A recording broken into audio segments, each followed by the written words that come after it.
Cerita Devano Danendra kabur dari rumah dan sakit hati saat Iis Dahlia dibully.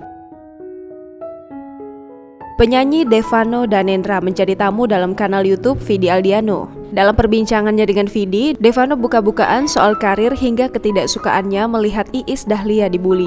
Bahkan, Devano juga menyinggung seputar hubungannya dengan Naura. Devano mengaku pernah kabur dari rumah lantaran Iis Dahlia melarangnya masuk dalam dunia entertainment. Devano mengungkapkan alasan Iis sempat melarangnya. Devano tak menampik passionnya dalam menyanyi lantaran terinspirasi dari Iis Dahlia. Pasalnya, sedari kecil Devano sudah melihat bagaimana proses rekaman lagu hingga tampil di atas panggung. Devano Danendra mengaku bahwa hubungannya dan Iis Dahlia sempat renggang.